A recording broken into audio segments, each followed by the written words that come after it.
नमस्कार, स्वराज आर्टमध्ये आपल्या सर्वांचं मनपूर्वक स्वागत। आज आपण बघूयात पारंपरिक खानदेशी पद्धतीची अतिशय चविष्ट खूप पौष्टिक अशी कांदापातीच्या रस्सा भाजीची रेसिपी। पोळी भाकरी कुस्करून खाण्यासाठी ही भाजी खूप मस्त लागते। पारंपरिक अशी रेसिपी आहे। चला तर मग बघूयात आता याची कृती। कांदापातीची रस्सा भाजी बनवण्यासाठी सर्वप्रथम आपल्याला लागणार आहे साधारण 3 ते 4 मूठ ही बारीक कापलेली कांदापात पाण्याने स्वच्छ धुवून मी अशी कापून घेतली आहे। त्यानंतर एका भांड्यामध्ये मी साधारण 1 वाटी पाणी घेतलं आहे। या 1 वाटी पाण्यामध्ये धुतलेली तुरीची डाळ घालायची आहे। ही बरोबर 2 टेबलस्पून तूर डाळ आहे। तुरीच्या डाळीऐवजी तुम्ही मुगाची डाळ किंवा हरभऱ्याची डाळ देखील घेऊ शकता। आता मध्यम आचेवर आपल्याला तूर डाळ अर्धवट शिजवून घ्यायची आहे। बोट चेपी होईल इतपत शिजवायची आहे। इथे एका कढईमध्ये चवीनुसार हिरवी मिरची भाजून घेऊया। आमच्याकडे छान झणझणीत ही भाजी आवडते। मिरचीचं प्रमाण तुम्ही तुमच्या आवडीनुसार कमी अधिक करू शकता। यामध्ये 1-2 थेंब तेल घालूया आणि मिरची अगदी खमंग आपल्याला भाजून घ्यायची आहे। विविध प्रकारे ही कांदापातीची भाजी बनवता येते। याआधी देखील 2 प्रकार मी तुम्हाला दाखवले आहे। हे बघा, ह्या मिरच्या जरा भाजून झाल्या। आता यामध्ये 1 टीस्पून धणे घालूया, अर्धा टीस्पून जिरे आणि हे देखील 2 मिनिटांसाठी जरा भाजून घ्यायचं आहे। लक्षात ठेवा, मिरची अगदी खमंग भाजायला हवी, म्हणजे ह्याची चव खूप छान येते। हे बघा, सर्व साहित्य अगदी खमंग भाजून झालं। आता आपण हे एका प्लेटमध्ये काढून जरा गार करून घेऊ। तुम्ही बघू शकता ही डाळ अर्धवट शिजली आहे, थोडी बोट चेपी अशी झाली। याच प्रकारची आपल्याला ठेवायची आहे। आता आपण गॅस बंद करूया। त्यानंतर मिक्सरच्या भांड्यामध्ये भाजलेली मिरची, धणे आणि जिरं घालूया। अर्धी वाटी शेंगदाणे घालणार आहे। मी साधारण 5 व्यक्तींसाठी ही भाजी बनवत आहे। साधारण 4 ते 5 लसूण पाकळ्या। आता यामध्ये आवश्यकतेनुसार पाणी घालून ह्याचं वाटण वाटून घेऊ। शेंगदाणे आणि हिरवी मिरचीचं वाटण वाटून तयार आहे। हे बघा, इथे फोडणीसाठी साधारण 2 ते 2.5 टेबलस्पून तेल मी गरम करायला ठेवलं आहे। तेल गरम झालं की त्यामध्ये मोहरी घालूया। मोहरी तळतळली की अगदीच थोडे जिरे घालायचे आहे।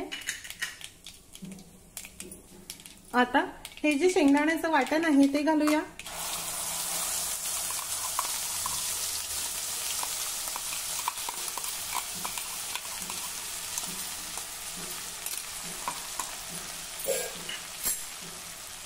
चिमूटभर हळद घालायची आहे।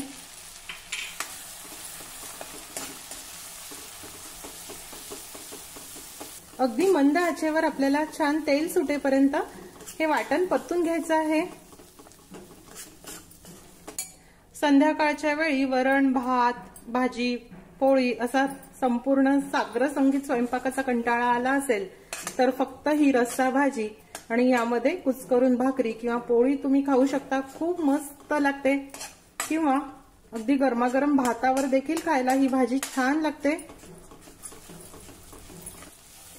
तुम्ही बघू शकता हे वाटण मस्त परतून झालं आणि याला कडेने तेल देखील सुटलं आहे। आता यामध्ये ही बारीक कापलेली कांदापात घालूया। कांदापात घालून हे थोडं मिक्स करून घेऊ।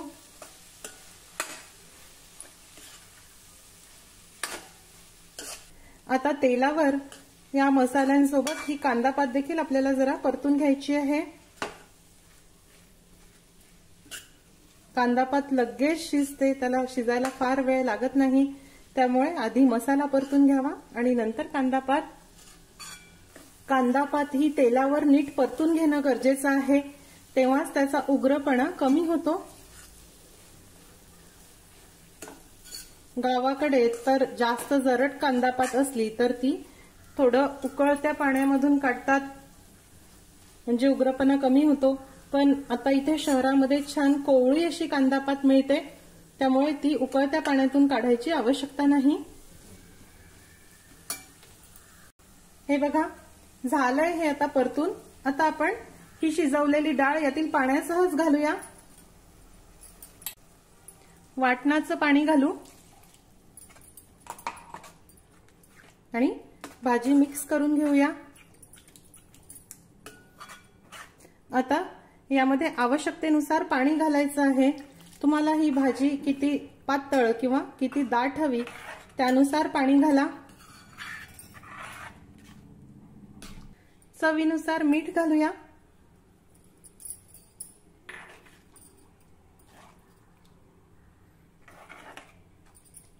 आणि 2 ते 3 मिनिटांसाठी आता ही भाजी आपण शिजवून घेऊ। हे बघा तुम्ही बघू शकता भाजी अगदी मस्त शिजली आहे। त्याची कन्सिस्टन्सी देखील ठीकच आहे, छान मिळून आली आहे। आता आपण गॅस बंद करूया। आवडत असल्यास यामध्ये थोडी कोथिंबीर घालू शकता। गरमागरम आणि चविष्ट अशी खानदेशी पद्धतीची कांदापातीची रस्सा भाजी तयार आहे।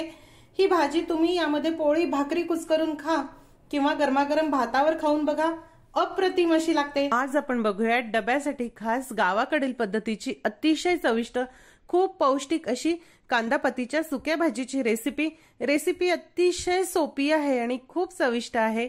चला तर बघूयात आता याची कृती। कांदापातीची सुकी भाजी बनवण्यासाठी आपल्याला लागणार आहे 1 गड्डी कांदापात। अगदी ताजी आणि कोवळी अशी कांदापात मी इथे घेतली आहे। तुम्हाला जर मिळाली तर रोपासाठी जी वापरतात ती रोपावरची कांदापात वापरा। अगदी कोवळ्या कांदापातीला खूप मस्त विशिष्ट अशी एक चव असते। नसेल तर अशी आपल्या शहरात मिळणारी ही कोवळ्या कांदापातीची गड्डी देखील तुम्ही वापरली तरी चालेल। त्यानंतर आपल्याला लागणार आहे 3 टेबलस्पून मूग डाळ। पाण्यामध्ये मी 2 तासासाठी भिजत ठेवली होती आणि 1 टेबलस्पून शेंगदाणे। हे शेंगदाणे देखील 2 तासासाठी पाण्यामध्ये भिजत ठेवले आहे। फोडणीसाठी इथे कढईमध्ये 2 टेबलस्पून तेल मी गरम करायला ठेवलं आहे। हे तेल गरम झालं की यामध्ये थोडी हळद घालूया, 4 ते 5 लसूण पाकळ्या आणि चवीनुसार हिरवी मिरचीचा असा ठेचा करून घेतला आहे। कच्चाच लसूण आणि मिरची ही कुटून घेतली। तेलावर आता हे आपण छान परतून घेऊ। यामध्ये जिरं मोहरी काहीही घालणार नाही, डायरेक्ट हळद आणि हे लसूण मिरचीचं वाटण परतून घेणार आहे। हे जरा परतून घेतलं। आता यामध्ये ही भिजवलेली मूग डाळ यातील पाणी काढून आपण यामध्ये घालू।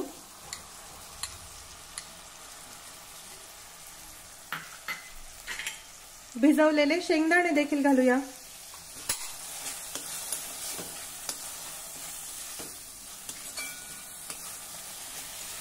आता तेलामध्ये हे डाळ दाणे आपण जरा परतून घेऊ। साधी सोपी पण अप्रतिम चवीची ही कांदापातीची भाजी असते। गावाकडे तर आवर्जून डब्यामध्ये नेण्यासाठी शेतकरी ही भाजी बनवतात। हे बघा ही डाळ आणि दाणे मी जरा 2 मिनिटांसाठी तेलावर परतून घेतले। आता यामध्ये चिरलेली कांदापात घालू।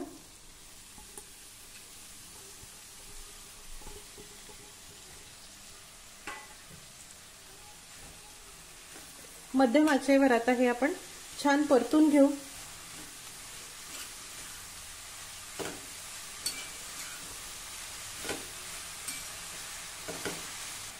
ही कांदापात घातल्या घातल्या यामध्ये लगेच मीठ घालू नका, जरा परतून झाल्यावर मग आपण यामध्ये मीठ घालू। सुरुवातीला कांदापातीची क्वांटिटी किंवा प्रमाण आपल्याला खूप जास्त दिसतं आणि त्या अंदाजाने मीठ घातलं तर ते खूप जास्त होऊन जातं। त्यामुळे या प्रकारे जरा परतून झाली की मग मिठाचा अंदाज अगदी बरोबर होतो। नवशिक्यांसाठी ही खास टीप होती। बघा हे आता छान परतून झालं।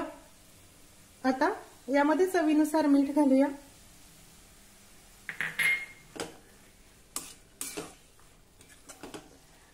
आणि आता मध्यम आचेवर त्याला छान तेल सुटेपर्यंत जरा 2 मिनिट आपण ही भाजी परतून घेऊ। हे बघा भाजी मस्त परतून झाली आणि ही मूग डाळ देखील मऊ झाली आहे, बोटाने अशी सहज दबते आहे। याच पद्धतीची आपल्याला ही हवी। आता आपण गॅस बंद करूया। डब्यामध्ये नेण्यासाठी पोळी भाकरी बरोबर खाण्यासाठी अतिशय चविष्ट अशी कांदापातीची सुकी भाजी तयार आहे। तुम्ही ही भाजी नक्की करून बघा। आजचा व्हिडिओ तुम्हाला कसा वाटला हे मला जरूर कळवा। आजची रेसिपी आवडल्यास रेसिपीला जास्तीत जास्त लाईक करायला व शेअर करायला विसरू नका। माझ्या चॅनलला देखील नक्की सबस्क्राईब करा। अशीच एक छानशी रेसिपी घेऊन भेटूया स्वराजच्या पुढच्या भागामध्ये। तोपर्यंत चवीने खा आणि निरोगी राहा।